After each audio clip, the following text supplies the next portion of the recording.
Hammaga assalomu alaykum. Bugungi videoda biz sun'iy intellekt bilan portfolio yaratishni o'rganamiz. Portfolio o'zi nima? Portfolio bu sizni skilllaringiz, siz qayerda ishlaganingiz, qanaqa proyektlarda ishlaganingiz, kimligi, sizni kontaktlaringizni jamlagan bitta veb-sayt. Va bu nima uchun o'zi kerak? Portfolio bu sizni qilgan ishlaringizni boshqalarga ko'rsatadi yoki sizni topishlari juda oson bo'ladi. Masalan, aytaylik, siz ingliz tili o'qituvchisiz, sizni o'zingiz portfoliongiz bo'lsa agar kimdir ChatGPT ga kirib yoki Google ga kirib, menga mana shunaqa o'qituvchi kerak deb yozsa agar, sizni veb-saytingiz kelib chiqadi. Bu sizni informatsiyangiz onlayn turishi. Boshqalar kirib veb-saytingizdan sizni kontaktlaringizni topib biladi, sizni qayerda, kim va qanday ishlashingizni ham bilishi mumkin. Va portfoliolar o'zi qanaqa ko'rinadi? Masalan, mana bunaqa bitta portfolio bo'ladi, bunaqasi bo'ladi yoki mana bu tepadagida ham portfoliolar bo'ladi. Portfoliolar har xil bo'lishi mumkin. Bu sizning sohangizga qarab o'zgarib ketaveradi. Portfolio yasash uchun biz vibe codingni ishlatamiz. Vibe coding bu dasturlashni bilmasdan turib dastur yaratish va uni onlayn qo'yish. Va bugun biz qiladigan ish bu: birinchi portfolioni yaratamiz, keyin uni onlayn qo'yamiz va havolani siz har qanday odamga yuborishingiz mumkin yoki o'zingizning Instagramingizni pastida qo'yishingiz mumkin va hokazo. Qani boshladik unda. Portfolioni yaratish uchun bizga ikkita narsa kerak bo'ladi. Birinchisi bu qanaqadir sun'iy intellekt. Masalan, ChatGPT, Cloud, Gemini, har qanday bir, qaysi biri sizga qulay. Men uchun ChatGPT deb yozamiz. ChatGPT app download deb yozamiz va mana bu saytga kiramiz. Bu saytga kirganimizdan keyin agar siz Windows ishlatsangiz, Windowsni skachat qilib olasiz. Mac ishlatsangiz, Macni yuklab olasiz. Yuklab olganingizdan keyin uni ustonafa qilish juda ham qiyin emas. Shunchaki keyingisi deb bosib ketsangiz va bizga mana bunaqa ekran ochiladi. Yaxshi. ChatGPT endi bizga bor, Veb-saytdan emas, bizga mana shunaqa app bo'lishi kerak, предложение bo'lishi kerak. Va ikkinchi qiladigan narsamiz bu Vercel. Biz Vercel saytiga kiramiz. Vercel saytiga kirganimizdan keyin sign upni bosamiz. Sign up with Google deymiz yoki continue with email qilsangiz ham bo'ladi. Qaysi sizga qulay? Menga endi Google bo'lgani uchun men Google dan qildim. Sign up qilgandan keyin shunchaki hobby deymiz, name, olim, continue. Bo'ldi, tayyor. Ana endi bizga kerakli hamma narsa bor. Bunisini yopsak ham bo'ladi va mana shuni o'zi qolsin. Ana endi biz qaytib o'zimizni ChatGPT ga qaytamiz. Ishni boshlashdan oldin bizga bitta fayl kerak bo'ladi. Masalan, desktopni ochasiz, o'zingizning o'sha folderingizga masalan ikkitasini nuqtani bossangiz, new folder degan joyini bosasiz va mana bunaqa folder yaratasiz. Portfolio degan folder yaratasiz. Shunchaki pustoy folder. Va ChatGPT ga kirib, mana shu faylni tanlaysiz. Masalan, choose project deyapti.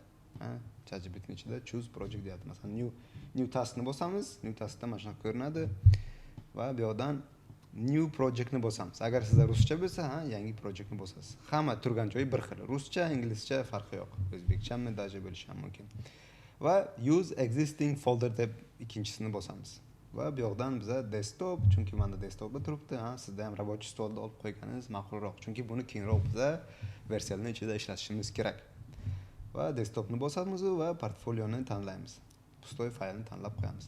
Endi bu nima degani? Bu hozir biz yozayotgan kodlar hammasi mana shu faylda bo'ladi. Hammasi shu faylda bo'ladi. Xo'p, ana endi biz qiladigan ish bu o'zimizni sohamizni yozamiz. Siz o'zbekchada yozsangiz ham bo'ladi. Men inglizchada yozyapman yoki inglizchada yozib bilsangiz undan ham yaxshi, chunki AI lar inglizchani yaxshiroq tushunadi. I am software engineer and I need portfolio website. Here is my photo, here is my full bio. Shuni copy qilib qo'ysangiz ham bo'ladi yoki o'zingiz o'zbekchada yozsangiz bo'ladi.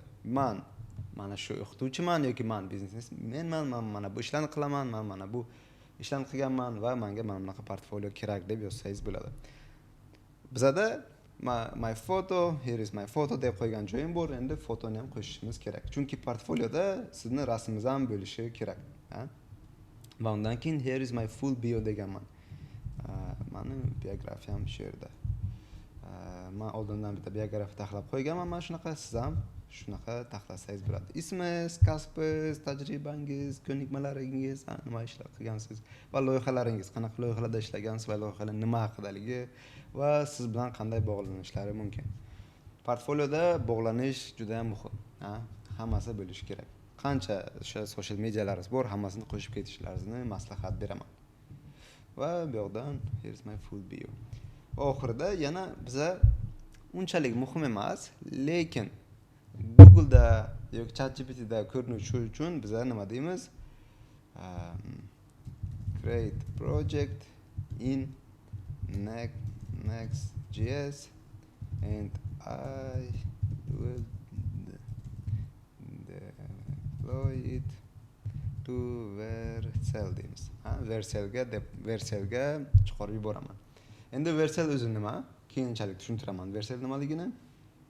Xo'p, mana sizlarga yana shuni prompt to'lig'ini tashlayman. Prompt yozish unchalik qiyin emas, eng muhim joyi ham emas hozirda. O'zbekchada yozasizmi, inglizchada yozasizmi? Boshida aytganimdek farqi yo'q. Va enterni bosamiz. Endi biroz kutamiz. Finally. Choy ichib kelishga ulgurdingizmi? Menimcha bir 5 minut vaqt ketdi, Shunchaki turib suv ichib keldim. Hammasi tayyor. Yaxshi. Menimcha sizga ham mana shunga o'xshagan narsa bo'lishi kerak. Project folder deb faqat boshqa project folderini tanlagan, bu bizga boshqa joyda tushgan. Okay. Bitta narsani faqat biz xato qilibmiz. Mana portfolio projectga qo'yish keyin demabmiz. Mayli, hech qisi yo'q. Buni to'g'rilasa bo'ladi. Yaxshi, local preview is running at mana shu joyda deyapti. Mana shuni o'zbekchaga o'girib ber desangiz ham qilib beradi. Mana shuni olamiz, copy qilib olamiz, brauzerga o'tamiz va mana buni ochamiz. Mana bizga tayyor veb-saytda loyihalar, bog'lanishlar ham bor. Bu juda ham oddiy veb-sayt. Email yozish, ishlarini ko'rish. Biza bunga qanaqadir primer tashab, menga mana shunaqa qilib ber, bunaqa qilib ber desak ham bo'ladi. Lekin bu yoqda vizion ma'nosi buni chiroyli yoki zo'r qilish emas, balkim shunchaki bormi bor. Mana shuni qanaqa qilib faqat siz mana shuni olib endi biron kontaktingizga tashlasangiz agar, ular ko'ra olmaydi buni. Masalan, olamiz u biron do'stimizni tashab ko'ramiz, do'stimiz ocha olmaydi. Ochsa ham bunga hech nima ko'rinmaydi. Biz hozir mana shuni ularga ko'rinadigan qilamiz va buni ularga ko'rinadigan qilgandan keyin, hamma ko'ra oladigan qilgandan keyin siz bemalol olib qanaqadir boshqa odamlarning portfolio veb-saytini ko'rib bizga yozsak bo'ladi. "Ey, menga mana bunaqa chiroyli qilib ber, mana bu yog'ini bunday to'g'rilab ber" deb yana ko'proq prompt yozaversak bo'ladi. Va u boshqa videoda u vaqtda ko'rib chiqamiz. Qanday qilib AI bilan ko'proq ishlab, mana shu veb-saytni chiroyli qilishni yana bir boshqa videoda ko'rib chiqamiz. Hozirgi videomizda bu boshqalar ko'rinsa bo'ldi. Siz ham hozir shu yoqqa kirsangiz, agar hali qilmagan vaqtingiz, qilmagan bo'lsangiz, bu narsa sizga ochmaydi hech qachon. Bu faqat sizning kompyuteringizda ishlaydi, tamom. Yaxshi. Bo'lmasa endi qolgan ishlarni Vercelda qilsak bo'ladi. Mana buni olamiz va lokal nimada tashlaymiz. Nima deydi uni? Рабочий stolga tashlaymiz yoki desktopga tashlaymiz inglizchada bo'lsa agar. Mana shu aytadi, project folder degan joyga kiramiz, desktopga tashlaymiz. Endi bizga mana bu D degan nima bor. D ni biza my portfolio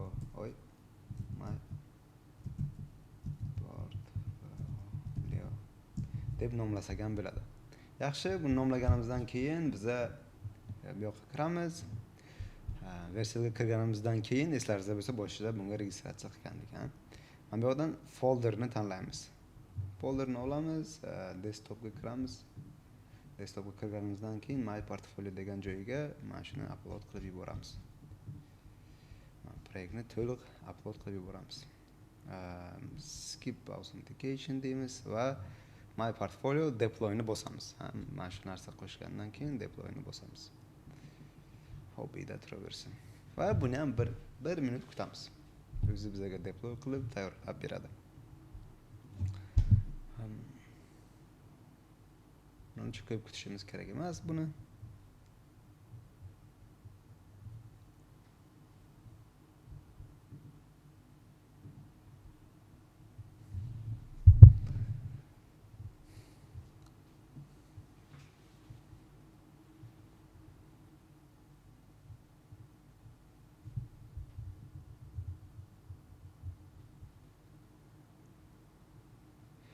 deploy o'zi nima degani? Deploy bu sizni o'zingizning veb-saytingizni onlayn qo'yish, hamma ko'rib bilishini deploy deymiz, ha? Menimcha deploy tayyor. Continue to dashboard deyishimiz mumkin yoki setup domain yo'q. Shunchaki continue to dashboard deymiz. Va dashboardga kirgan vaqtimiz bizaga mana bu deployment degan narsa bor, ha? Yoki domains degan narsa bor. Mana bu domainsga kirib, mana shu domainsni bossak agar, ana endi bizning veb-saytimiz hammaga ko'rinadi. Ha, mana endi my portfolio 8 deb hammaga mana bu veb-sayt ko'rinadi. Hamma kirib yoki buni ko'rishi mumkin. Olib buni do'stingizga yuborsangiz, mana bu URLni do'stingizga yuborsangiz bo'ladi yoki siz o'zingizning Instagramingizni biosida qo'ysangiz bo'ladi. Farqi yo'q. Har qanday joyda qo'ysangiz bo'ladi. Va e'tibor bergan bo'lsangiz, bizaga hech qanday pul talab qilinmadi. Ha, hammasi bepul qilindi. Hozirgi vaqtda AI ham bepul, qanaqadir saytga joylash ham bepul, hammasi bepul. Ana endi menga follow beringlar, qolgan darslarda biz qanday qilib buni chiroyli qilishni va mana bu yoqda o'zingizning ismingizni qo'yishni o'rganamiz. Endi o'zingizning ismingizni qo'yish uchun 20 ming, 30 ming so'mcha yo'qotasiz, lekin o'zingizning ismingiz bo'ladi. Masalan, Nizomov Olimbek deb men qo'ysam bo'ladi. Nizomov Olimbek uz deb qo'ysam bo'ladi. Ha, Nizomov Olimbek uzga kirgan vaqt bu meni o'sha portfolio, meni qilgan ishlarim, proyektlarim qo'shib kirib chiqib keladi, ha? Yoki buni yanada chiroyliroq, yaxshiroq qilsak bo'ladi yoki o'zlaringiz ham qilsalaringiz bo'ladi. Uni esa boshqa videoda ko'rib chiqamiz. Hammalaringizga rahmat. Kelasi videoda ko'rishguncha xayr.